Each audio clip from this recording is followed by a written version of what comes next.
Ahora sí.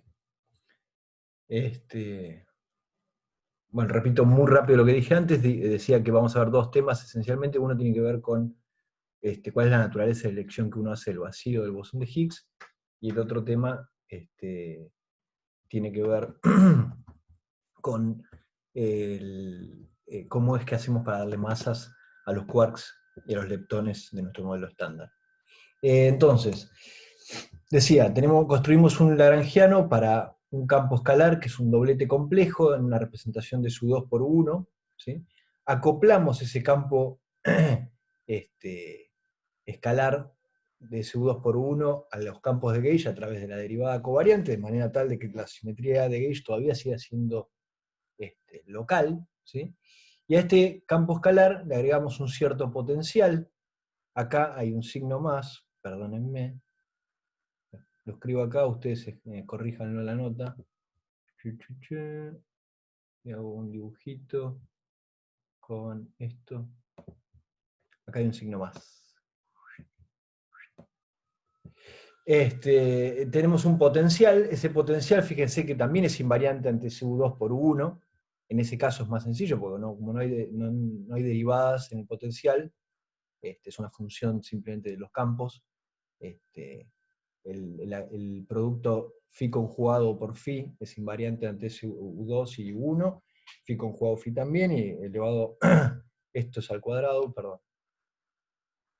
Ah, qué boludo, no revisé esos detalles. Bueno, tenemos este potencial.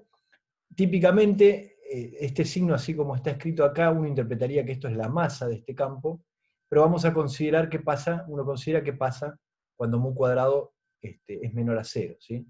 Entonces, en ese caso, uno ve que la forma del potencial, el centro del potencial phi igual 0, es un máximo, ¿no? O sea, uno agarra y, por ejemplo, tomo la derivada de este campo, de este potencial B, respecto del phi sub i, el phi 1, el phi 2, el phi 3, el phi 4, el que sea, y uno ve que para anular esta derivada puede pasar o que todos los campos sean 0, como estoy viendo acá, o o puede pasar que esta suma,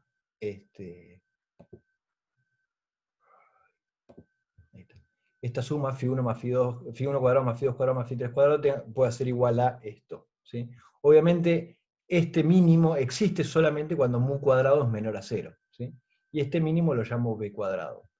Entonces, como ustedes vieron, esto si uno lo grafica, en las dimensiones que uno puede graficarlo en definitiva, es como una especie de sombrero mexicano, y el centro pasa a ser un máximo y el mínimo es esta hiperesfera, ¿sí?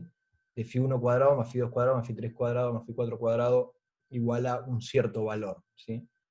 Dado por estas dos constantes que definen a mi potencial. Entonces, veíamos, bueno, la derivada covariante es la derivada covariante al igual que como actúa sobre un doblete fermiónico. Simplemente hay que poner acá una hipercarga que hay que elegirla de manera adecuada, más el acoplamiento con los tres campos de gauge de CU2. Y entonces, bueno, vieron con Matías la clase pasada que uno en principio elegía un cierto vacío y se movía en torno a ese vacío, de esta manera. ¿Sí? V es ese valor B que obtuvimos acá, más un cierto campo que sería la perturbación en torno a ese vacío. Y que cuando uno hace eso, efectivamente ve que los campos W más y W menos adquieren esta masa, el campo Z0 adquiere esta masa, el campo del fotón no adquiere masa, el campo de Higgs, que acá tenía una especie de término de masa, pero con el signo cambiado, uno ve haciendo la cuentita, expandiendo el potencial, usando esta expansión, uno ve efectivamente el campo de Higgs ahora también adquiere masa, y esto que está acá está bien definido porque mu cuadrado es menor a 0, y que hay que elegir que la hipercarga de este doblete de Higgs sea igual a 1. Como les explicaba Matías la clase pasada, uno elige este vacío y en principio podría perturbar con todos los campos que tiene uno acá, o sea, una perturbación acá real más una imaginaria, acá esta perturbación real más algo imaginario, pero es posible ver que uno fija el gauge, o sea que esos otros campos que no tienen masa, que son bosones de Goldstone, uno puede fijar el gauge, es decir, si quieren, renombrar a los campos BMU y WMU de manera tal de absorber todos esos grados de libertad, pero no hay pérdida total de grados de libertad, dado que estos campos de acá, que adquieren masa, o sea, el W más menos y el Z0, como ustedes se acuerdan, físicamente cuando esos campos están en un shell, tienen 2 helicidades si no tienen masa, y tienen 3 helicidades si sí tienen masa.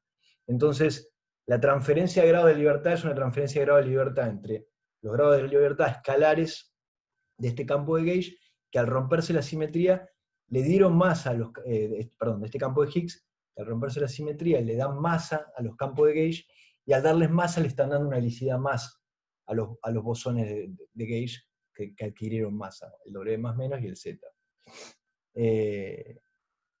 Bueno, y está esta típica formulita, efectivamente, que es de las definiciones de G en términos del coseno y el seno del ángulo de Weinberg y la carga del electrón, uno ve efectivamente esto.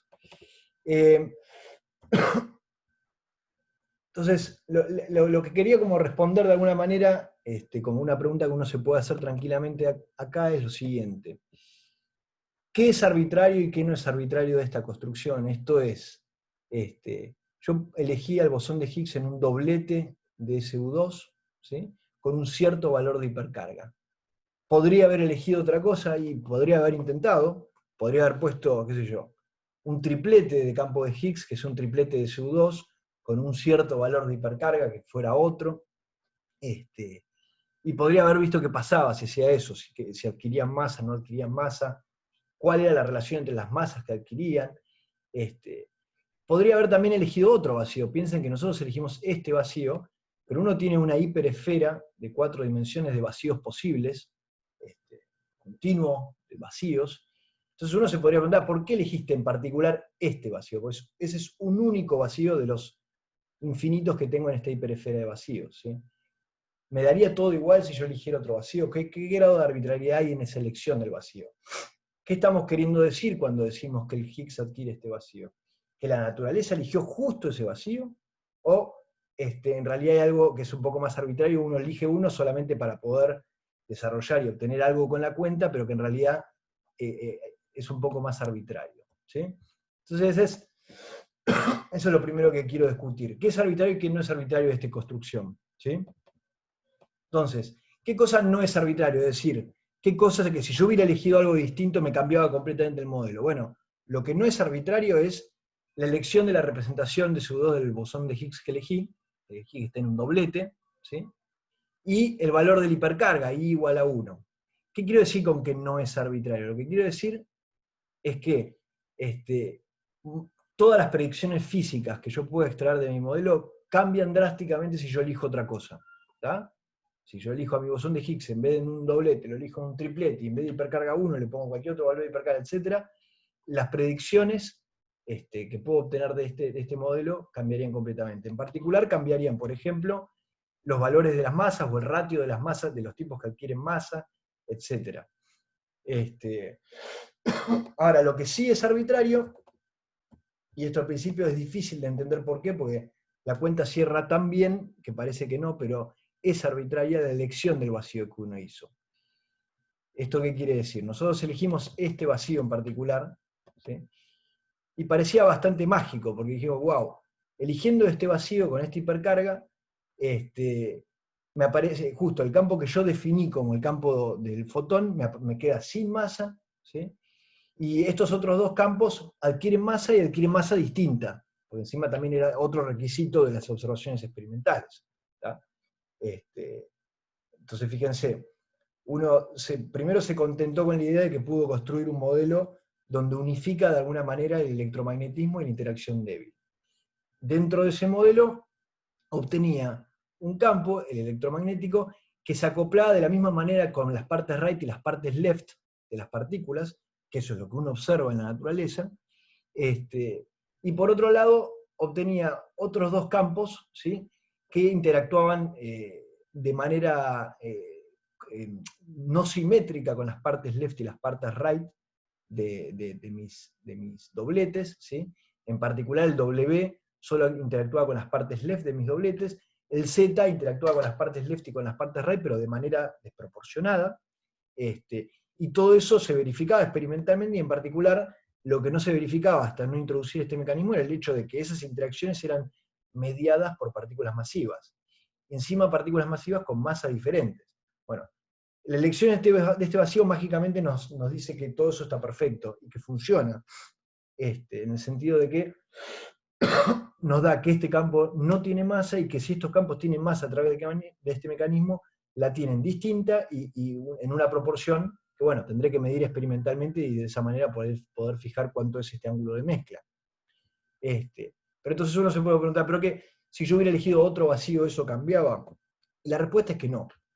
La respuesta es que, en principio, yo tengo mi campo de Higgs y una vez que yo elegí su representación, y esa sí es una elección constructiva del modelo que no la puedo cambiar porque si no mis predicciones van a ser distintas, pero una vez que yo elegí eso, yo puedo elegir cualquier vacío y siempre va a haber una partícula, un campo de gauge no masivo, que se va a acoplar de manera simétrica respecto a las partes right y left de los leptones o quarks que interactúan en los dobletes, y luego tendré otras dos partículas con masas cuya proporción es esta proporción que obtuve acá.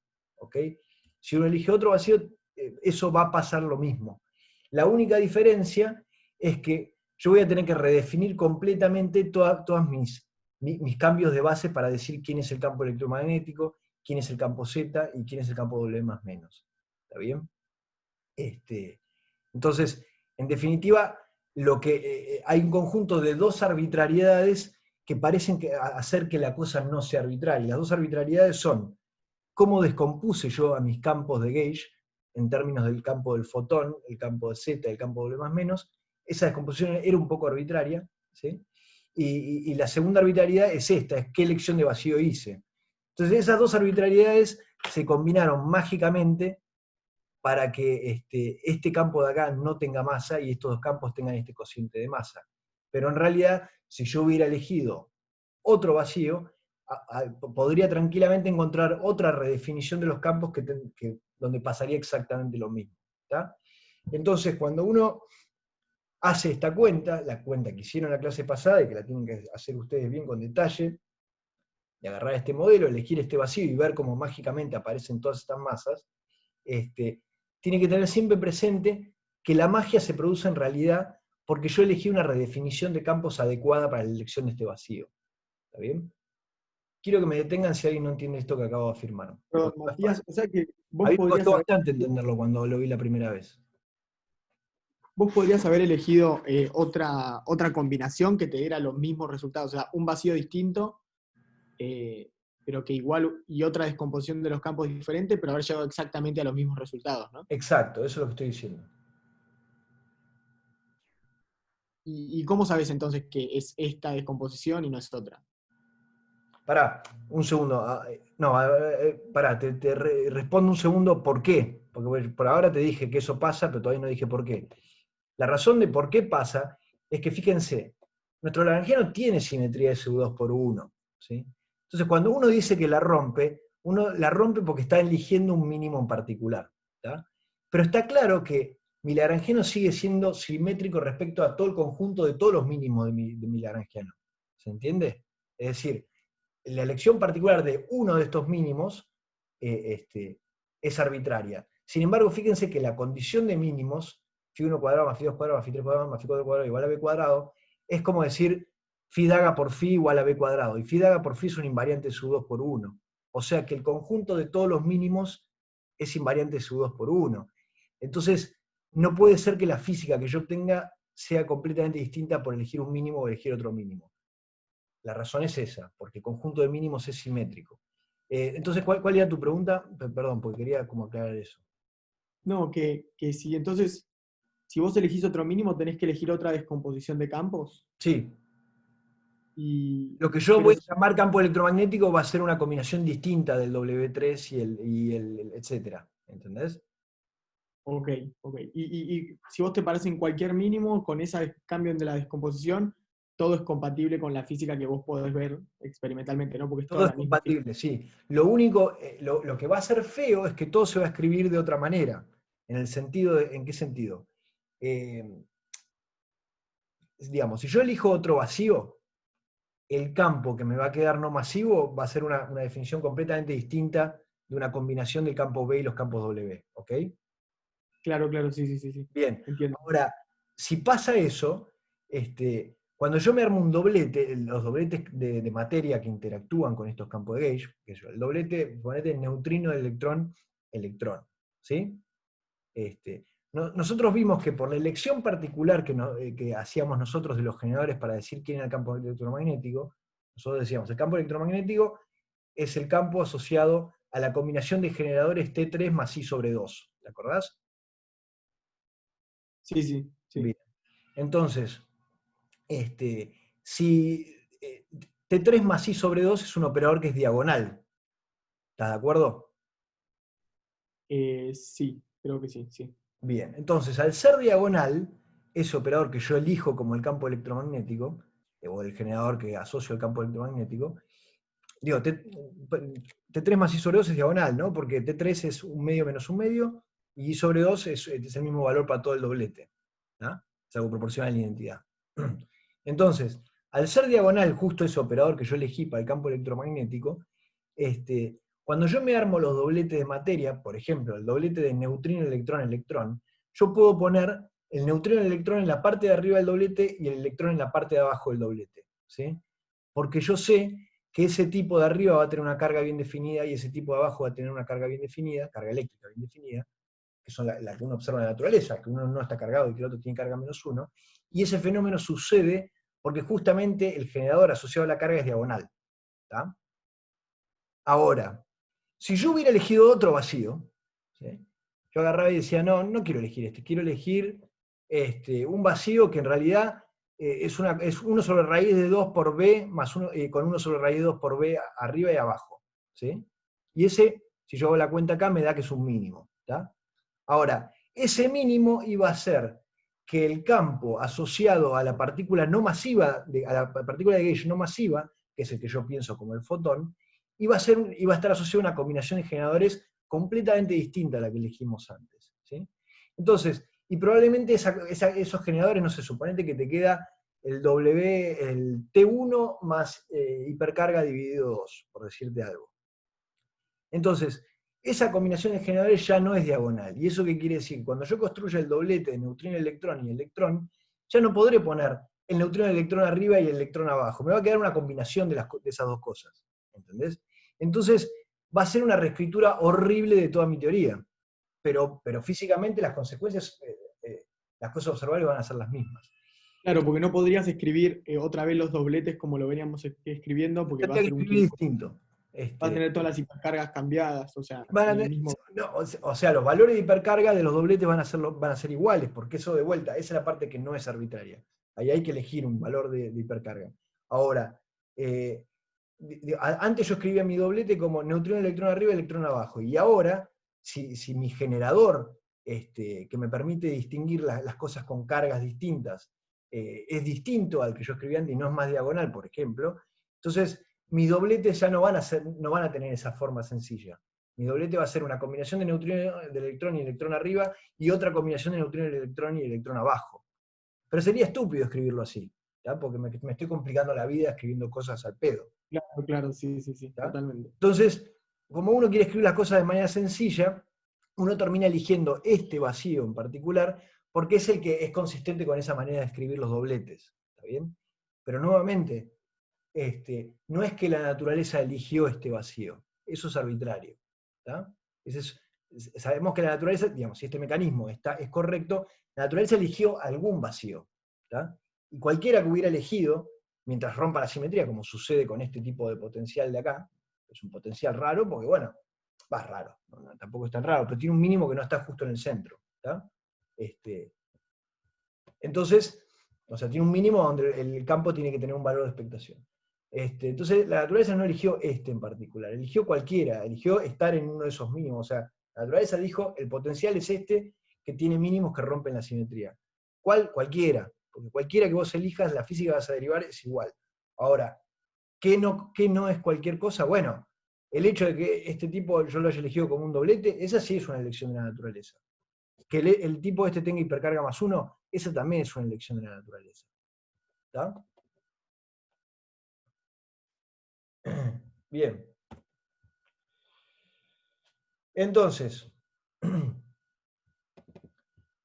lo que uno puede ver ahora, yo no les voy a pedir, agarren y escríbanme la energía de una manera mucho más arbitraria posible, con dobletes de neutrino, electrón y qué sé yo, arbitrarios, y elijan cualquier vacío y muéstrenme que uno encuentra que hay un campo que hay un campo de gauge que no tiene masa y que ese campo de gauge es el que está asociado a la interacción que es simétrica en parte left y right de los dobletes, etcétera, etcétera. No les voy a pedir que hagan todo eso, pero lo tienen que tener presente en su mente. Lo que sí les puedo mostrar fácilmente, y que es un poco un ejercicio de la guía, es que justamente la elección de vacío que hicimos nosotros es una elección donde le queda una cierta simetría residual al doblete de Higgs. ¿Sí? Entonces, si yo hubiera elegido cualquier vacío, justamente lo que me iba a pasar es eso, que me iba a quedar una simetría residual de SU2 por 1. Y esa simetría residual es la que va asociada al bosón de gauge no masivo. Déjenme mostrarles cómo es esto. Vamos a suponer que U es una transformación de SU2 por 1. Una en particular, no cualquiera. ¿Sí? Esta es mi lección de vacío, bueno, vacío más la perturbación en torno al vacío. ¿Sí? Y me gustaría encontrar qué transformación de SU2 por 1 actuando sobre esta elección del vacío no me cambia mi elección, ¿sí? Me deja igual. ¿tá? Esta sería la simetría residual que tiene esta elección de vacío. ¿Se entiende esto? Entonces, mi elemento de SU2 por 1 será un E a la I alfa por la hipercarga que tenga este campo dividido 2, más una combinación lineal de sigma 1 dividido 2, sigma 2 dividido 2, sigma 3 dividido 2. ¿tá? Esta en principio es la transformación de SU2 por 1 más general posible. ¿sí? Donde este hipercarga vale 1, porque esa ya es la elección que yo hice para este doblete. ¿sí? Entonces, básicamente la pregunta que estoy haciendo cuando planteo esta ecuación de acá arriba es, ¿qué valores de alfa, beta 1, beta 2 y beta 3 tengo que poner acá para que cuando yo actúe con esta transformación sobre esta elección de vacío no me cambie? ¿Está? ¿Se entiende el planteo de lo que estoy diciendo?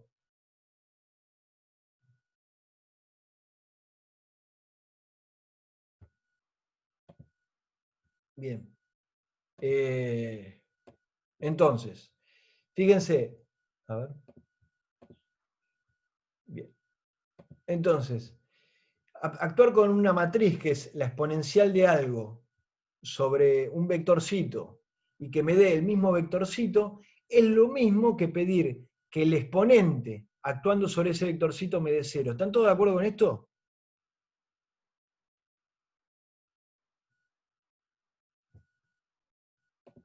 ¿Sí? Porque, a ver, ¿cómo lo justificarías? Decir, bueno, la matriz exponencial de algo es 1 más el exponente al cuadrado más el exponente al cubo, etcétera, etcétera. Entonces, si el exponente actuando sobre este bicho da 0, cuando yo expanda la exponencial de esto actuando sobre este bicho, me va a dar 1, la identidad actuando sobre este bicho, y eso me va a dar el mismo objeto. Entonces, pedir que este U, escrito de esta manera como una exponencial, por esta elección de vacío me dé el mismo vacío, es lo mismo que pedir cuál es la combinación lineal de los generadores que actuando sobre mi elección de vacío me lo mate, me lo anule. ¿Está? Y bueno, esta es una cuentita sencilla. Acuérdense que I es diagonal y vale 1 para todo el doblete. Es mi elección de hipercarga de este bosón de Higgs. Y entonces enchufan esta cuenta, esta es una matriz actuando sobre este tipo con coeficientes alfa, beta 1, beta 2 y beta 3, y piden que esto sea 0. ¡Pum! ¿sí? Y esa es una cuenta matricial tonta. Básicamente te da que beta 1 es 0, beta 2 es 0, y beta 3, ¿sí? El que multiplica sigma 3, tiene que ser igual al alfa, al que multiplica la hipercarga dividido 2. ¿tá? O sea, que la transformación U, que me deja invariante a mi vacío, es E a la I alfa por I sobre 2 más T3, ¿no? Donde T3 es la matriz de Pauli 3 dividido 2. Entonces, ¿quién es este tipo de acá? Y es el que nosotros habíamos dicho que era la carga. ¿tá? Este tipo de acá es la carga eléctrica.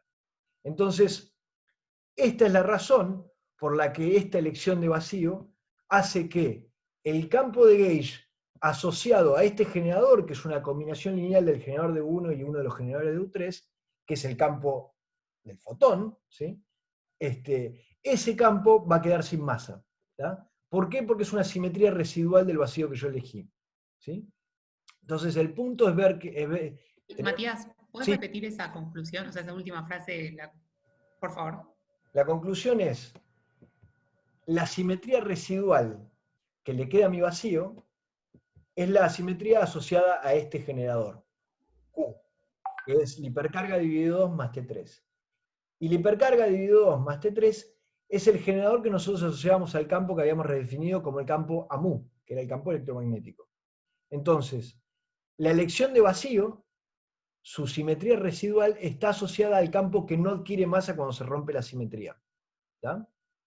Porque básicamente yo lo que estoy diciendo es, yo estoy rompiendo la simetría con esta elección, ¿no? Estoy haciendo una ruptura espontánea de simetría con esta elección, pero no estoy rompiendo toda la simetría, hay un cachito de la simetría que me quedó vivo. Y ese cachito es la simetría del campo electromagnético, porque es la simetría asociada a este generador. Entonces, el campo electromagnético no va a adquirir masa justamente porque es el único pedazo de simetría que no se me rompe. ¿Tá?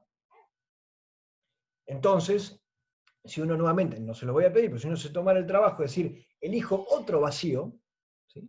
Uno puede agarrar y decir, bueno, elijo otro vacío, si elijo otro vacío, obtendré una combinación lineal de generadores distinta, que hacen que actuando sobre este vacío se me anule, y que por lo tanto la simetría residual que me queda está asociada a otro generador, y uno puede ver que efectivamente el campo de gauge asociado a ese generador va a ser el que no va a tener masa. ¿Tá?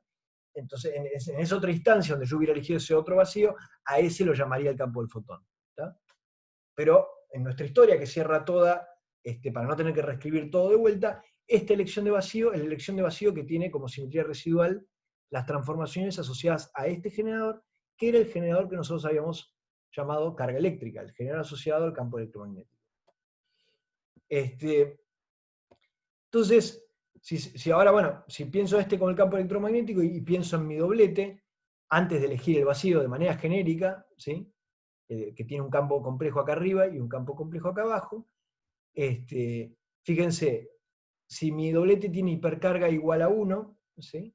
Y la componente de arriba tiene T3 igual a 1 medio, entonces la carga de la componente de arriba del doblete de Higgs es una carga más 1 respecto al campo electromagnético, y el miembro de abajo de mi doblete de Higgs, que de vuelta tiene I sobre 2 con I igual a 1, y tiene menos 1 medio de T3, porque es la componente de abajo, eso me va a dar 0. O sea que el campo de abajo del campo de Higgs es un campo que no está cargado. ¿Tá?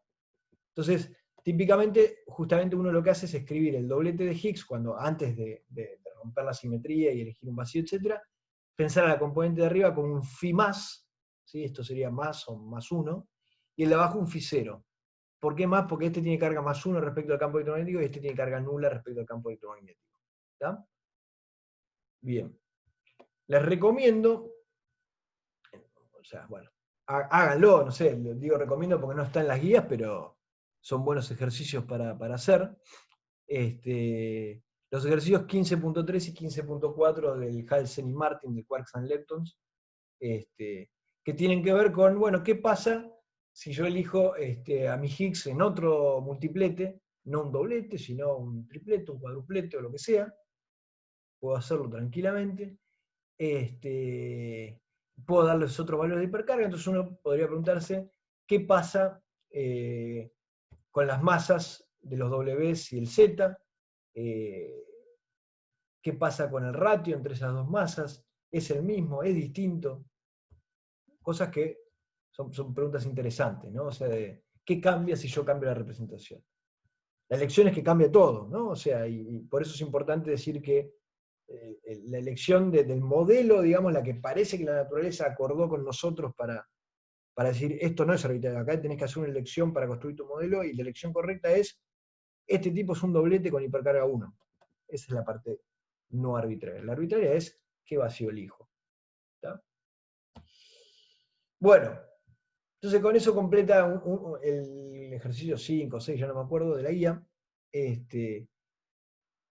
Lo que quiero ver a continuación es el mecanismo por el cual ahora le damos masa a los quarks y a los leptones. Hasta ahora entendimos cómo adquieren masa los bosones de Gauge, pero no sabemos cómo adquieren masa los leptones y los quarks. ¿Sí? Como ya habíamos discutido en otra clase, los quarks y los leptones, acuérdense en la expresión para los fermiones en general, la masa, el término masa normalmente en el lagrangiano iba como psi techo psi, ¿sí?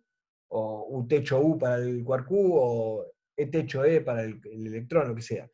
Y cuando uno descomponía eso en sus partes left y sus partes right, uno veía que esos términos se descomponían de manera cruzada, ¿sí? O sea que, por ejemplo, digamos, el psi techo psi se descomponía como psi techo left, psi right, más psi techo right, psi left, ¿sí? De manera cruzada. Y claramente eso, escrito así a lo bestia, era incompatible con esta simetría de SU2 por 1, porque como nosotros vimos, el grupo SU2 por 1 actúa de manera diferente en la parte left y en la parte right de los quarks y de los leptones. Con lo cual, una expresión así a lo bestia de qué sé yo, para la carga del electrón, E techo RL más E techo LR, que sería lo que uno pondría para la masa del electrón, esa expresión así, escrita así a lo bestia, no tiene invariancia SU2 por 1, o sea que me rompería directamente toda la simetría electrodébil.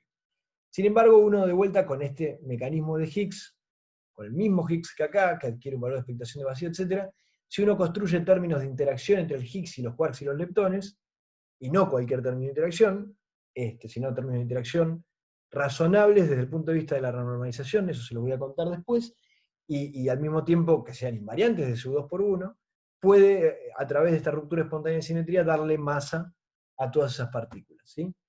Pero antes de ver eso, quiero hacer una pequeña digresión, una pausa, donde quiero mostrarles digamos, el siguiente claim, que ya lo escucharon un par de veces en la materia, pero se los quiero mostrar con lujo de detalle para que lo entiendan bien, ¿sí?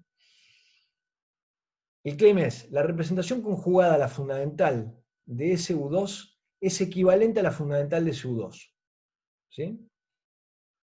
Esto justamente es algo que no pasa en SUN con n mayor a 2. Por ejemplo, en SU3 no pasaba. Nosotros, por ejemplo, en SU3 vimos las matrices de Gell-Mann, vimos que uno podía construirse una representación de SU3 con las conjugadas de la matriz de Gell-Mann, y la representación fundamental y la antifundamental en SU3 no son equivalentes, ¿sí? Son representaciones distintas. De hecho, o sea, las representaciones más chicas de SU3 son dos, y la que uno llama fundamental y la antifundamental, y son distintas. En cambio, en SU2 hay una especie de degeneración, en el sentido de que la representación conjugada de la fundamental es equivalente a la fundamental.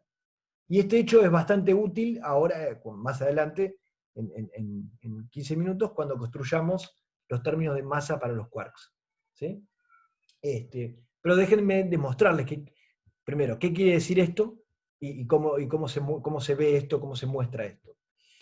Entonces, consideren T y TJ generadores de SU2, ¿sí? Supónganse que está en la fundamental. Entonces, saben ustedes, los generadores de SU2 satisfacen esta álgebra. T1 conmutando con T2 me da I por T3, T2 con T3 me da I por T1, y T3 por T1 me da I por T2, ¿no? Todo regulado por estas constantes de estructura que no son más que 1, 0 o menos 1, ¿sí? Y entonces uno siempre lo lee cíclicamente. 1 con 2 me da 3, 2 con 3 me da 1, y 3 con 1 me da 2. Entonces supónganse que yo agarro y conjugo esta ecuación. La conjugo, no hago traspuesta conjugada, la conjugo nada más, ¿sí? Luego, bueno, si conjugado del producto de cosas, es el conjugado de cada una de esas cosas, aquí me queda TI conjugado, TJ conjugado, acá me queda TK conjugado, y acá me queda menos I, ¿no es cierto? Porque bueno, tengo una I, si conjugué los dos lados de la ecuación, me queda una menos I. Con lo cual, uno puede ver, si agarro y defino un temonio, ¿sí? Temonio I como menos T conjugado, entonces temonio satisface nuevamente la álgebra de SU2. ¿Está? Entonces, por ejemplo, en SUN, nosotros habíamos visto que para, qué sé yo, para SU3, para los 8 generadores de SU3, la forma del álgebra era muy parecida, pero acá había una FIJK, ¿sí? En el file de matemática que habíamos visto en aquella clase, pudimos calcular cuánto valían todas porque construimos la fundamental de estos tipos, las matrices de Gell-Mann dividido 2 básicamente, y calculamos todos los conmutadores con la computadora, con el matemática, y calculamos cuánto valían todas las constantes de estructura, ¿sí? Y bueno, valían distintos valores, qué sé yo, eran casi todas nulas, pero había un montón que no. no eran tan sencillas, tan simétricas, tan lindas como las de SU2, pero las calculamos, punto. Y vimos en particular, si ustedes vuelven esa cuenta, van a ver que efectivamente son todas reales estas matrices, estos coeficientes, estas constantes de estructura. Con lo cual, esta cuenta que acabo de hacer sería igual, porque en vez de poner epsilon acá, podría poner f y j acá, conjugo. Si estos tipos son reales, lo único que cambia acá es el i pasa a menos i, y entonces si defino a las t moño asociadas a SU3, van a ser menos la t conjugada. Entonces, si yo tengo una representación, la fundamental, puedo construirme siempre, para este tipo de grupos, la representación antifundamental, y va a ser también una representación del mismo grupo. En este caso, una representación de SU2. Ahora, hasta acá todo bien. Dijimos, tengo la fundamental, ya sé cómo construir la antifundamental. ¿Sí? Hacer menos el conjugado de los generadores. ¿Sí? Pero lo que yo les digo que SU2 tiene de particularidad, como una especie de accidente que tiene SU2, es que esta representación, la representación conjugada, es equivalente a la fundamental. ¿Y qué quiero decir que es equivalente a la fundamental? Y básicamente esto. Voy a mostrarles que existe una transformación de similaridad, una cierta U, tal que U a la menos 1 por cada uno de los generadores por U, ¿sí? U a la menos 1 por cada uno de los generadores por U, es igual a la conjugada. ¿Tá? Esto significa que sean equivalentes. Equivalentes en términos de autosimilaridad. ¿Sí? Esto que voy a mostrar acá pasa solo en SU2. Es un accidente de SU2. Para SU3 y 4 y 5 y 6 y para arriba no pasa. ¿Tá? Entonces, como acá pasa, en ese sentido digo que la conjugada y la fundamental y la conjugada de la fundamental, que es la antifundamental, en SU2 son equivalentes. Entonces, primero déjenme mostrarles que esto pasa, ¿sí? En SU2. Entonces, en SU2 consideremos la fundamental como representada con las matrices de Pauli, dividido 2, como nos gusta siempre. ¿Sí? Básicamente queremos ver que menos la sigma 1 conjugado se puede escribir como una única matriz U a la menos 1 por sigma 1 por U. Que menos sigma 2 conjugado sea U a la menos 1 sigma 2U, que menos sigma 3 conjugado sea U a la menos 1 sigma 3U. ¿Tá? Quiero ver que existe una U que haga todo esto. ¿Sí? Única U, no puede ser una U para cada uno de estos casos, es la misma U para todos los casos. Entonces, acuérdense, bueno, la sigma 1 era 0, 1, 1, 0, así que la conjugada de sigma 1 es sigma 1. Sigma 3 conjugada también era 1 y menos 1 en la diagonal, así que la conjugada es igual al mismo. Y sigma 2 era la única que era puramente imaginaria, ¿se acuerdan que era un menos i en las antidiagonales? O sea que la conjugada me da menos sigma 2. O sea que, nuevamente, reescribiendo esto, usando esto, básicamente quiero encontrar una U que haga esto, que menos sigma 1 sea U a la menos 1 sigma 1 U, más sigma 2 sea U a la menos 1 sigma 2 U, y menos sigma 3 sea U a la menos 1 sigma 3 U. ¿Sí?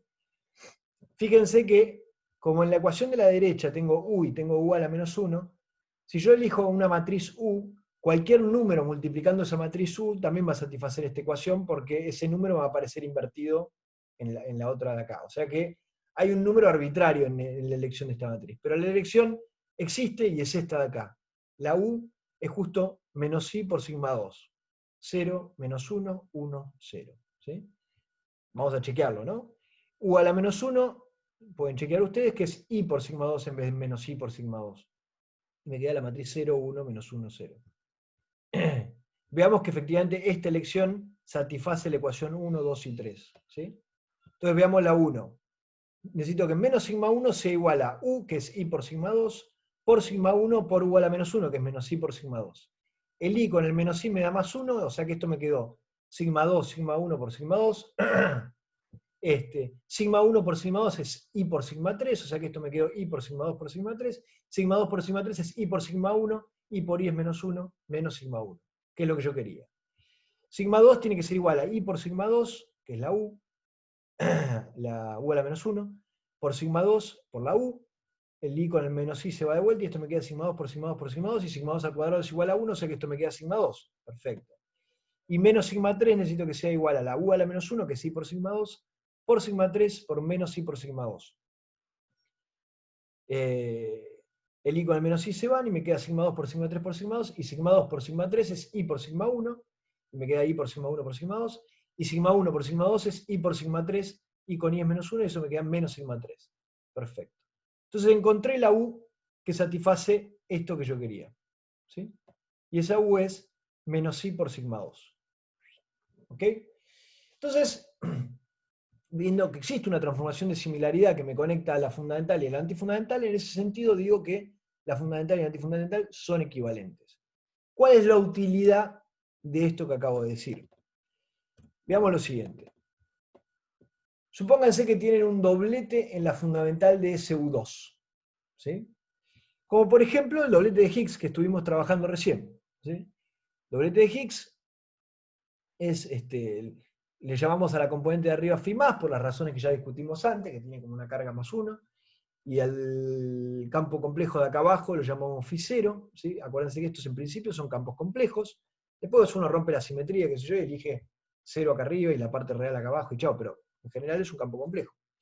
Entonces, bueno, este tipo, como doblete de campos complejos, ante una transformación de SU2, transforma de esta manera, con una matriz de SU2 actuando sobre el campo, multiplicando el campo, así transforma. ¿Sí? Explícitamente transforma de esta manera. El nuevo campo transformado es una transformación de SU2, que sabemos que genéricamente se puede escribir como E a la I, una combinación lineal de las matrices de Pauli, ¿sí? Porque eso es exponencial del álgebra de SU2, actuando sobre Φ. Entonces, ¿qué hago? Agarro esta ecuación de acá y la conjugo. ¿Sí? La conjugo. Pero nuevamente, no hago traspuesto conjugado. La estoy solo conjugando. Es decir, cualquier aparición de números complejos que tiene acá dentro de esta ecuación, la conjugo. Pero nada más. No estoy haciendo traspuesto conjugado. Entonces, bueno, del lado izquierdo tengo que esto es Φ' conjugado, ¿no? O sea, nada, es este mismo doblete, pero con sus componentes conjugadas. ¿Sí? Acá arriba, ¿qué me queda? Me queda, bueno, la I de esta exponencial pasa a ser una menos I. Las sigmas que tengo acá van a ser sigmas conjugadas. ¿Sí?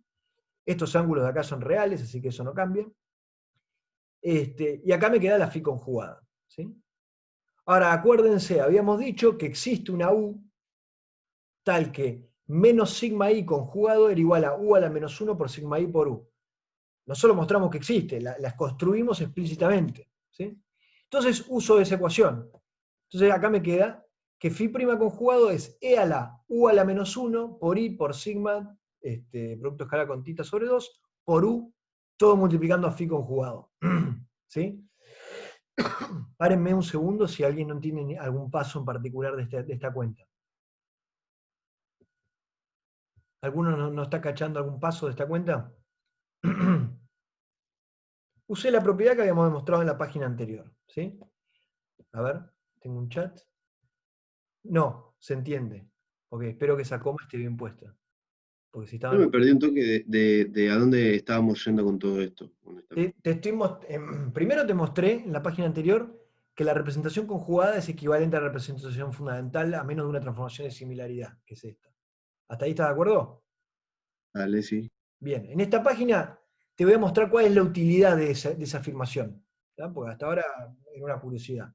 ¿Sí? Joya, gracias. Cuando te muestre cuál es la utilidad de esa afirmación, voy a usar esa utilidad que tiene en lo siguiente para construir los términos de masa de los quarks de arriba y de abajo. ¿Tá? Entonces, llegamos hasta acá. Φ' conjugado, el transformado del doblete conjugado, se escribe como el exponencial U a la menos 1 y sigma por tita sobre 2 por U por el Φ conjugado. Propiedad de matrices, les pido a ustedes que lo demuestren, es súper fácil de demostrarlo. Hay que hacer la expansión. E a una matriz a la menos 1 por una matriz, por la misma matriz de acá adelante, es básicamente la regla es puedo sacar la matriz A y la matriz A a la menos 1 a la izquierda y a la derecha de esta exponencial. ¿Sí? Para demostrar esto no hay más que expandir esta exponencial y ver que todos los A a la menos 1 con A intermedios se van cancelando todos entre ellos y básicamente me queda esto. Entonces uso esta propiedad de las matrices para sacar este U a la menos 1 a la izquierda y este U a la derecha. Entonces tengo que Φ' conjugado es U a la menos 1 por la transformación original de ese U2 que yo tenía por U por Φ conjugado. ¿Sí? Entonces, multiplico esta ecuación ahora a la izquierda por U para sacarme de encima este U a la menos 1 que tengo acá. Y me queda básicamente esto, me queda que U por Φ conjugado prima es igual a la transformación de SU2 por U por Φ conjugado. ¿Sí? Entonces ahora defino una conjugación especial ¿sí? Que es justamente la definición ahora de algo que está en la representación conjugada, justamente. La voy a llamar phi-C. Phi-C es conjugar, pero aplicarle esta matriz que nos construimos en el slide anterior, esta U de acá, ¿sí? Entonces defino esta conjugación especial como actuar con la U a la conjugada de una cierta, de mi doblete, ¿sí? Entonces, escrito de esta manera, mi doblete phi-C transforma de esta manera, ¿sí? Mirándolo de acá, básicamente. Entonces, ¿qué quiere decir esto? Veamos de dónde partimos y hasta dónde llegamos. Partimos de un doblete que transformaba ante SU2, transformaba así, ¿sí? Y llegamos a otro doblete que transforma igual, ¿sí? Entonces, ¿qué es lo que hice? Me logré construir a partir de mi phi original una nueva representación de phi asociada, que es la representación conjugada, que transforma igual que el phi ante una transformación de SU2, ¿sí? ¿Alguien no entendió este punto?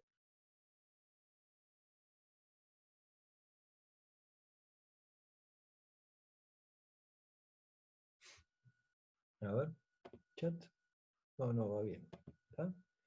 Entonces el truco de encontrar la transformación de similaridad que me conecta la conjugada con la no conjugada es ese, que yo dado una representación fundamental, este doblete por ejemplo, que transforma de esta manera, me puedo construir una representación conjugada, que no es directamente la conjugada, porque es la conjugada más una cierta matriz que me mezcla las componentes, pero que esa representación sigue estando en la fundamental de ese U2. ¿Está? Ahora, ¿qué utilidad tiene esto? ¿Sí? Escribamos primero explícitamente quién es este tipo que transforma en la fundamental de SU2. Bueno, es U por el conjugado, bueno, dijimos, este era phi más, será el phi más conjugado, este era el que había llamado phi 0, el de abajo, será el phi 0 conjugado, la matriz U era 0 menos 1, 1, 0, ¿sí? Entonces esto de acá me queda, cuando lo multiplico me queda, el de abajo me queda arriba y con un signo menos, y el de arriba me queda abajo con un signo más, ¿sí? Al phi 0 conjugado lo voy a llamar phi techo 0, así se lo llama en la literatura, ¿sí? Y al phi más conjugado lo llamo phi menos, justamente, ¿sí? Pero bueno, básicamente este tipo de acá, o sea, menos el de abajo conjugado más el de arriba, también transforma en la fundamental de SU2, ¿sí? Phi C transforma en la misma representación fundamental de SU2 que phi. Ahora, el detalle es que hasta acá estábamos discutiendo qué pasaba con ese U2, ¿sí? Pero ¿qué pasa con U1? U1 es la transformación de fase global de este tipo de acá, de este doblete, ¿sí? Entonces, este doblete que tiene una transformación de fase global U1 y está en una representación de él, ¿sí? Con hipercarga I, que habíamos dicho antes. Entonces, este nuevo tipo que me construí, el phi C, ¿sí? En mi representación conjugada, como en cada uno de estos tipos tiene al conjugado de las componentes del anterior, la hipercarga que van a tener ante U1 va a ser menos I y no I. ¿Está?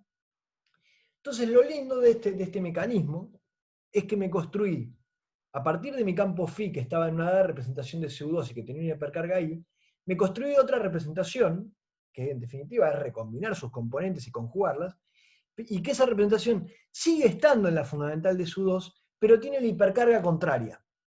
¿Está? Alguien páreme en este punto si no entendió esto último.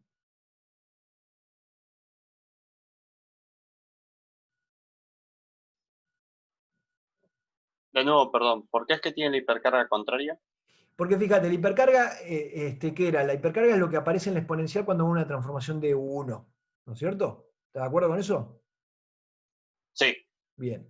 La transformación de U1 global, es decir, es una transformación que actúa igual en la componente de arriba y de abajo de mi doblete. ¿Sí? sí. Entonces, si yo sé cómo actúa sobre la componente phi más y sobre la componente phi 0 esa transformación U1 global, ¿cómo actúa sobre esas mismas componentes pero conjugadas? Ah, claro, le cambio el signo a la exponencial. Entonces puedo decir que tiene la hipercarga contraria. Claro. ¿Está? Bien. Entonces, ¿de qué me sirve toda esta construcción? Bueno, vamos a primero explicar por qué el tipo de acoplamiento que quiero usar tiene la pinta que tiene. Fíjense, hay un acoplamiento que uno puede construir en términos muy genéricos. Ahora vemos cómo lo construimos con nuestros dobletes y qué sé yo, pero en términos muy genéricos, un acoplamiento que uno puede construir usando escalares y campos fermiónicos, y que se comporta muy bien desde el punto de vista de la normalización, y ahora les explico por qué, es este acoplamiento de acá que se llama acoplamiento de Yukawa. ¿Sí? Ahora, justo me olvidé de poner acá la cita del paper histórico de Yukawa, pero bueno, no importa, se llama el acoplamiento de Yukawa. ¿Qué tiene de particular este acoplamiento? Fíjense, es un acoplamiento donde yo puse, bueno, fermión, techo, fermión, o sea, esencialmente dos fermiones y un campo escalar. ¿Sí? Y lo que tiene de particular este acoplamiento es lo siguiente, fíjense, si ustedes se ponen a revisar todas las cuentas que estuvimos haciendo y cómo definimos los lagrangianos y todo, nunca se pusieron a pensar demasiado en las unidades que tienen las cosas. ¿Sí? Pero, aunque parezca una pelotudez, las unidades que van a tener las cosas y las constantes de acoplamiento, etc., son importantes desde el punto de vista de la normalización. Fíjense, nosotros estamos en un sistema de unidades donde C es igual a 1 y H barra es igual a 1. ¿Sí? La acción, ¿sí? la acción de la mecánica clásica, tiene unidades de H barra. ¿Sí? O, bueno, si quieren pensarlo al revés, H barra tiene unidades de acción. Por lo tanto, como estamos en unidades de H barra igual a 1, la acción no tiene unidades. ¿Tá? Ahora, si la acción se escribe como el integral en el espacio-tiempo, o sea, un integral en longitud a la cuarta, ¿no? de la densidad lagrangiana, entonces la densidad lagrangiana, para que la acción no tenga unidad, la densidad lagrangiana tiene que tener unidades de longitud a la menos 4. ¿Sí? Entonces uno dice, bueno, sabiendo eso, si la densidad lagrangiana tiene unidades de longitud a la menos 4, quiero saber qué unidades tienen los campos. ¿Sí? En particular, qué unidades tienen los campos bosónicos, o sea, los campos de Spin-Zero, por ejemplo, y qué unidades tienen, o bueno, el campo de Gauge también, o los campos fermiónicos, qué unidades tienen. ¿Cómo hago para saber qué unidades tienen? Bueno, recurro al término cinético, me fijo en el término cinético. El término cinético de la densidad lagrangiana, para, por ejemplo, un campo escalar, es dφ dφ, va como dφ dφ. Y las derivadas espaciotemporales van como 1 sobre longitud. Entonces, como la densidad lagrangiana tiene que tener unidades de longitud a la menos 4, de ahí deduzco que el campo escalar o los campos de Gauge tienen unidades de longitud a la menos 1. ¿Sí? Después, si miro los términos cinéticos, en cambio, de los fermiones, la historia es distinta, porque en los términos cinéticos de los fermiones hay una sola derivada, no hay dos derivadas. ¿Sí? Los términos cinéticos de los fermiones van como psi techo derivada psi, ¿tá? Con el gamma mu ahí en el medio. El gamma mu son numeritos, no tienen unidades. Entonces, como tiene una única derivada, y la derivada va como 1 sobre longitud, para que la densidad lagrangiana de ese término cinético tiene unidad de longitud a la menos 4, uno deduce que el fermión tiene unidad de longitud a la menos 3 medios. ¿Sí? Entonces, se puede demostrar fácilmente, pues es una cuestión de agarrar y poner todas las potencias arbitrarias y ver cuánto tiene que valer. Se puede ver que si yo quiero escribirme un acoplamiento multiplicativo entre fermiones y campos escalares, ¿sí? Es decir, con fermiones a una potencia y campos escalares a otra potencia, ¿sí? Las potencias que tienen que tener esos campos, de manera tal de que esta constante de acoplamiento no tenga unidades, en h barra igual a 1 y es igual a 1, no tengo unidades, para que el lambda sea igual a 1, esta es la forma que tiene que tener el acoplamiento, y ese es el que se llama acoplamiento de Yukawa. ¿Okay? Para tener un término lagrangiano con un acoplamiento sin unidades, necesito tener dos campos fermiónicos y un campo escalar. Háganlo a cuenta ustedes y lo pueden chequear con esta información que tenemos acá. Hagan la cuenta y van a ver que efectivamente para que el lambda no tenga unidades, tiene que pasar lo que les acabo de decir. Que bueno, verificar que sí pasa es fácil. Lo único que no es fácil verificar es que es el único donde pasa. Pero fíjense, si psi tiene unidad de longitud a la menos 3 medios, si techo psi tiene unidad de longitud a la menos 3, phi tiene unidades de longitud a la menos 1, o sea que tengo menos 3 menos 1 es menos 4, o sea que todo esto tiene unidad de longitud a la menos 4, pero la densidad lagrangiana tiene que tener unidad de longitud a la menos 4, y por lo tanto lambda no tiene unidades. ¿Por qué es importante construir un acoplamiento que no tenga unidades? Todavía estoy pensando exactamente qué les voy a contar en esa clase más genérica de las cosas que uno trabaja, pero estoy tentado en contarles un poco cómo viene la historia de la renormalización. Es decir, cómo viene la historia de que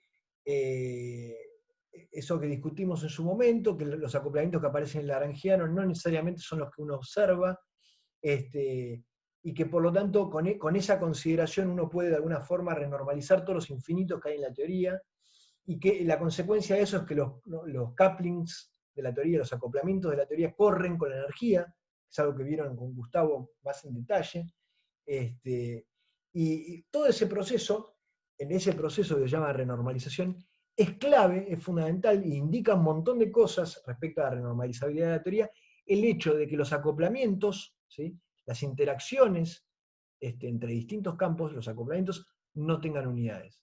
Parece una pelotudez, pero es fundamental. Y si ustedes revisan todas las cuentas que vimos hasta ahora, por ejemplo, una que vimos hoy, nosotros acá, al margen del término cuadrático en el campo de Higgs, que ese, si quieren, lo pensamos como una masa, ¿sí? El término cuártico, acuérdense que esto era un 2, así que esto es algo cuártico. Acá tenés un acoplamiento, por ejemplo, y si ustedes calculan las unidades de lambda no tiene unidades, ¿sí? Si ustedes, ¿qué otros acoplamientos tenemos? Tenemos acoplamientos entre los fermiones y los campos de gauge, ¿no? Que estarán dados por la carga del electrón y coseno de tita de Weinberg y qué sé yo. Si ustedes van y revisan qué unidades tienen esos acoplamientos, no tienen unidades nuevamente, ¿sí? Entonces no es casualidad. Eso habla mucho de la renormalizabilidad de la teoría. Entonces, yo en principio quiero acoplar el campo de Higgs con mis campos de quarks y de leptones, pero para mantener la renormalizabilidad de la teoría no puedo meter cualquier cosa. Estoy bastante limitado por la renormalizabilidad de la teoría. En particular, para que una teoría tenga acoplamientos, lo que se llama marginales, que son los que son candidatos a ser fácilmente renormalizables, los acoplamientos no tienen que tener unidades. Eso es bastante importante. Y este es un acoplamiento sin unidades, ¿sí? Entonces, básicamente quiero acoplamientos de este tipo entre quarks y leptones y mi campo de Higgs, ¿sí? De manera tal de que cuando el campo de Higgs adquiera su valor de expectación de vacío, me aparezca en términos de masa para los quarks y para los leptones, ¿sí? ¿Alguien quiere preguntar algo sobre lo de las unidades que puse ahí?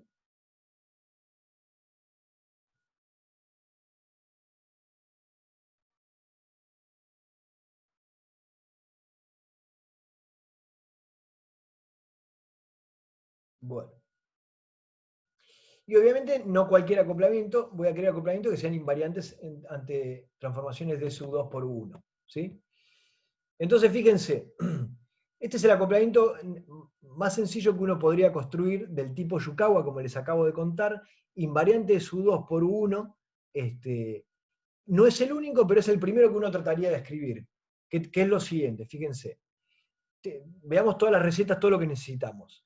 ¿Tengo psi techo psi? Sí, tengo psi techo psi, porque acá tengo, bueno, perdón, voy a agarrar y mostrarles cómo se obtienen las masas para los quarks de la familia UD, ¿sí? En la guía en realidad les pide la del electrón, yo les hago la del UD y les dejo la del electrón para ustedes, ¿sí?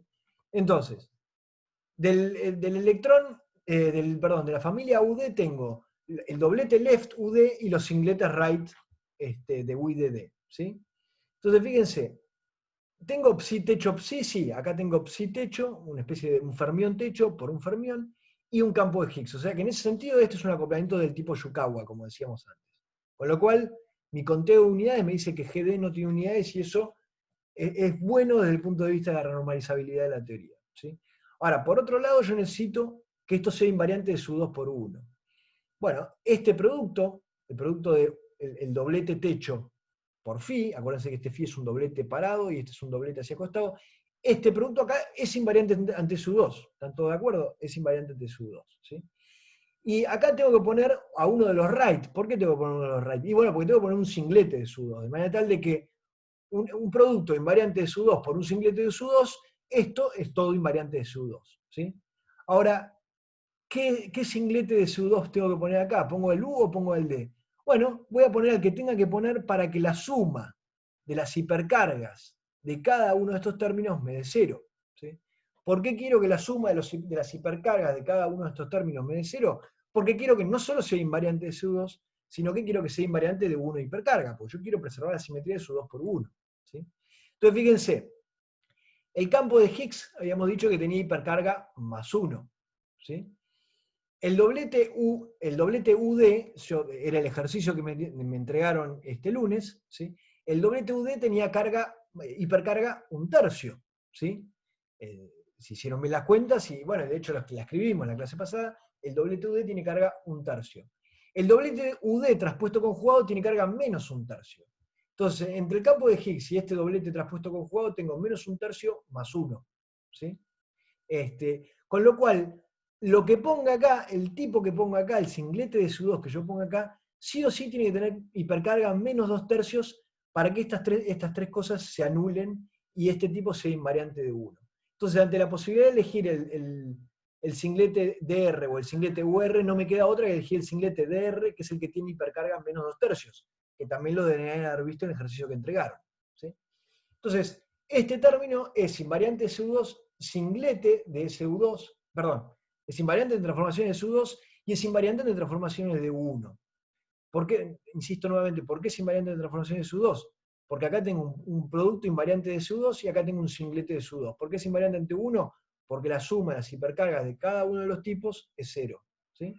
Y por otro lado, como otro requisito, es un vértice tipo Yukawa que hace que este acoplamiento no tenga unidades. ¿Sí? ¿Por qué? Porque tiene dos fermiones, psi, techo, psi, y un campo escalar. Las unidades dan eso. ¿Qué es este otro término? Bueno, fíjense que es el mismo término de acá, traspuesto conjugado, el hermítico conjugado. Es DR traspuesto conjugado, y lo pongo a la izquierda. Fidaga es Fi acostado conjugado, ¿sí? Y el doblete puesto así. ¿Sí? Este producto de acá es invariante de SU2, este tipo de acá es un singlete de SU2, y si miro hipercargas, me da perfecto, porque el doblete UD tenía hipercarga 1/3, el campo de Higgs traspuesto conjugado tiene hipercarga menos 1, y el DR, como el DR tenía menos 2/3, el DR traspuesto techo va a tener más 2/3. ¿Sí?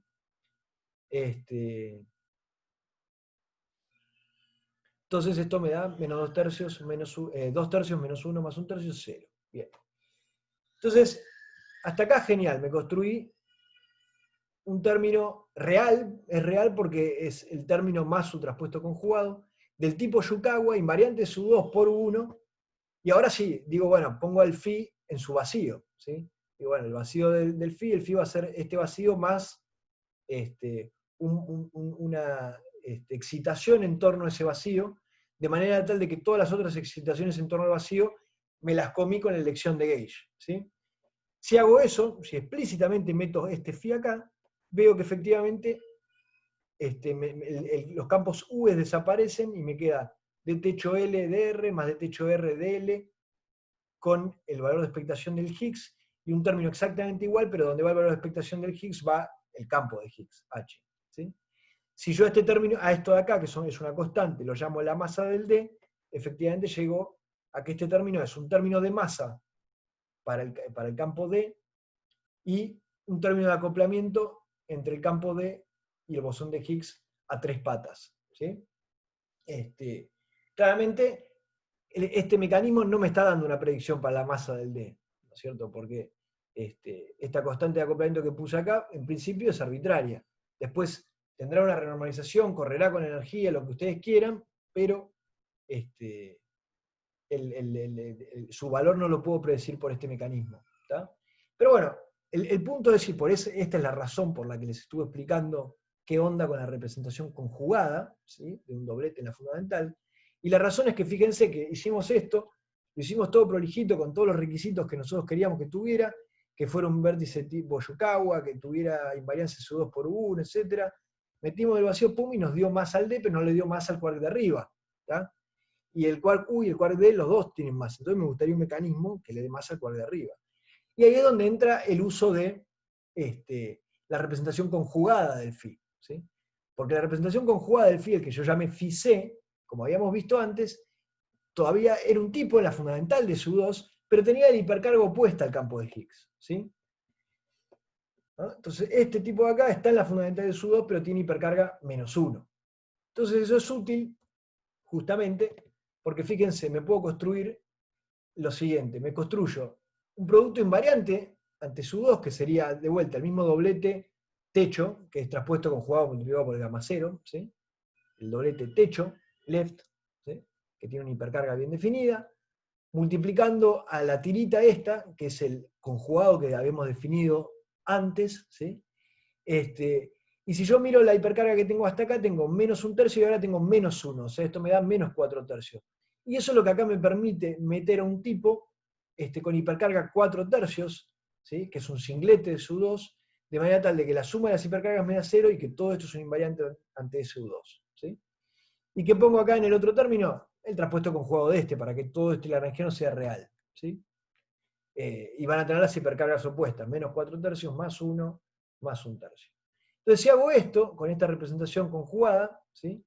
En la conjugada, acuérdense, era menos el de abajo arriba, más el de arriba abajo. ¿Sí? O sea que básicamente cuando tomo el valor de expectación de vacío del Higgs, esta representación conjugada va a tomar valor de expectación en la componente de arriba y no en la de abajo. ¿Sí? Y si hago eso, efectivamente llego a un acoplamiento donde me aparece un término de masa para el campo U y un término de acoplamiento entre el campo de Higgs y el campo U a 3 patas. ¿Sí? Fíjense, si ustedes hacen el cociente entre el acoplamiento del Higgs con cada uno de los quarks, ¿sí? Dividido la masa de ese quark, o sea, básicamente estoy diciendo esto dividido esto, me va a dar B. Y eso me va a dar B en todos los términos de masa, del quark Q, del quark D, del quark S, del quark T, del quark B, del electrón, etcétera, etcétera, etcétera. Incluso de todos los quarks y de todos los leptones, ¿sí? Con lo cual, el cociente entre el acoplamiento entre el Higgs y un cierto campo y su masa es algo que debería ser universal, es el mismo para todos, ¿eh? Vale B, o vale 1/B, no importa. Esto es un detalle relevante porque es algo que uno en principio le gustaría poder medir. Esto es, si uno va al experimento y encuentra que existe que en un canal intermedio, mirando la señal que uno obtiene al medir, uno ve una resonancia cuya distribución espacial la puede asociar perfectamente a un campo escalar, ¿no? Entonces uno puede decir, perfecto, encontré una excitación de campo escalar en el medio de un proceso que estoy midiendo. Y dice, bueno, pero ¿cómo sabes que eso es el Higgs? Bueno, lo segundo que deberías tratar de chequear es justamente esta universalidad, esto es, el hecho de que ese campo interactúa con toda la materia, hay vértices de interacción, o sea que interactúa con toda la materia, y a su vez el cociente entre esas interacciones y las masas de las partículas me da lo mismo para todas. ¿Tá? Y es un chequeo no trivial de este modelo, digamos. ¿Preguntas?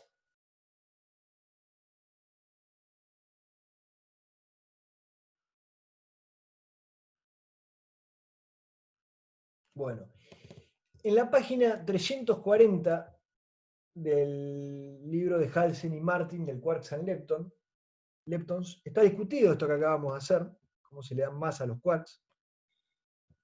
Y está discutido un detalle que es el siguiente. Acuérdense ustedes que mi doblete de SU2 no era el UD. En realidad era el UD', el CS', el TB', ¿sí? Donde el prima era una combinación lineal de todos los que estaban abajo, ¿sí? Entonces, en realidad, si yo quisiera poner acá un lagrangiano invariante de SU2 por 1, acá debería poner el doblete correcto que va en la interacción de SU2 por 1, que es el UD'. Pero entonces obtendría una masa que no es una masa que me quedaría entre el D y el D', una cosa que no estaría como diagonalizada, ¿sí? Entonces les recomiendo que miren la página 340 cuando discuten eso, en el Quarks y Lepton, como para no discutirlo acá porque es un detalle más, pero básicamente quiero que entiendan que este mecanismo funciona, incluso teniendo en cuenta ese detalle. ¿Okay? Miran ahí la discusión en la página 340 cuando habla de este problema de acá, remite a un desarrollo en otra página del libro, siéntense tranquilos, léanlo, y convénzanse de que si bien acá les mostré esto, asumiendo que acá no había ninguna mezcla, no hay ángulo de Cabibo, Kobayashi más Cabo, no hay nada, en efecto, acá en realidad uno debería poner los dobletes correctos, el doblete U de prima, etc., pero que existe una manera de hacer una transformación, una rotación, para corregir todo esto de forma tal que acá aparezcan los términos masa diagonalizados bien. ¿Ok? Entonces, con esto terminaría la clase. Para el lunes que viene no, el lunes, ahí lo tengo escrito, el lunes 13 de julio, lunes 13 de julio, me gustaría Lo tengo escrito, lo tengo acá. Espera un segundo. Me gustaría.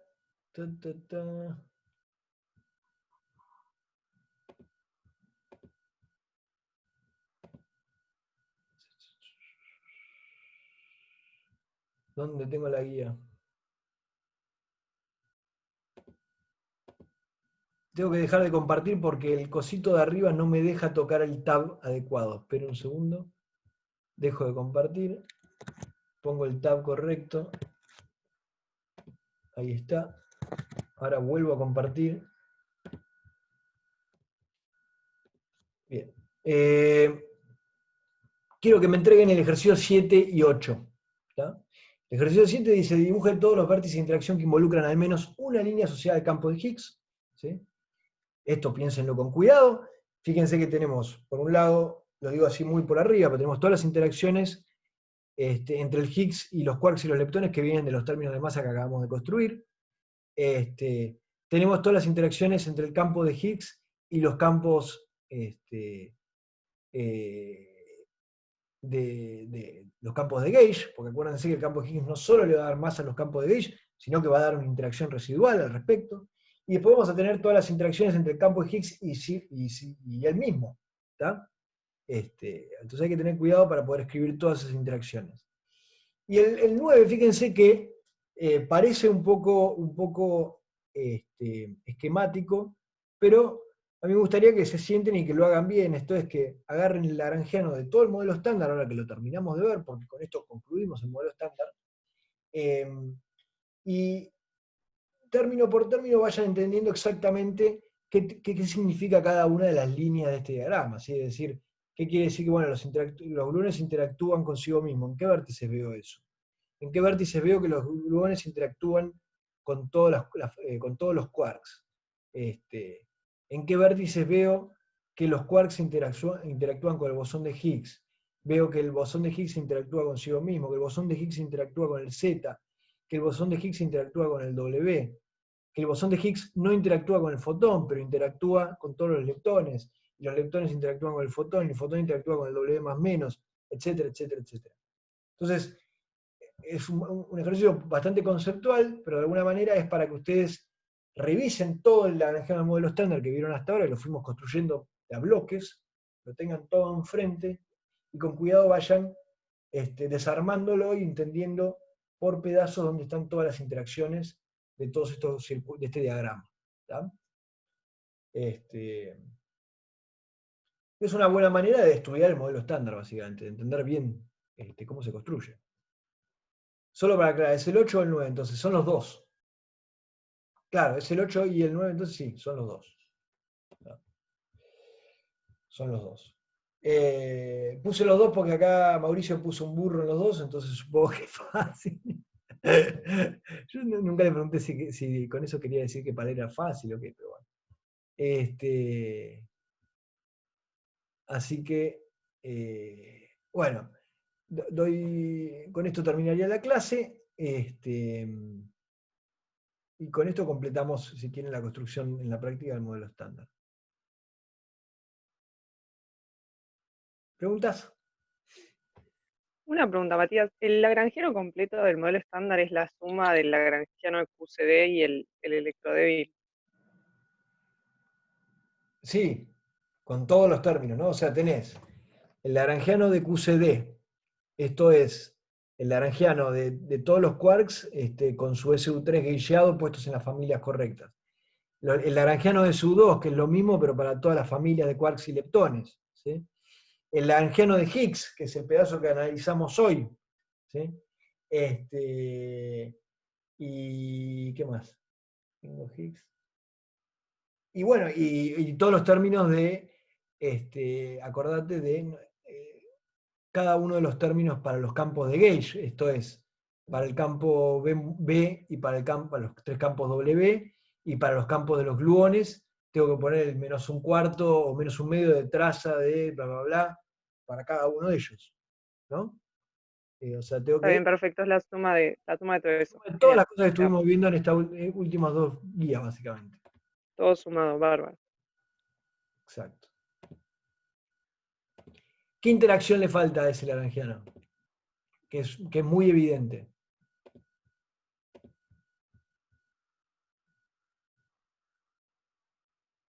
Que la gravedad, no sé. Y sí, la gravedad. La gravedad, ok. La gravedad. La gravedad es una interacción que es obvia porque es la que explica todos los fenómenos astronómicos que vemos y sin embargo no está metida en nuestro lagrangiano.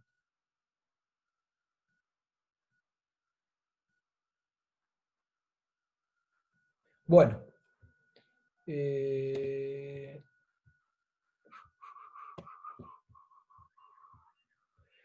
Entonces, bueno, nos vemos el martes que viene. Ya paré de grabar, no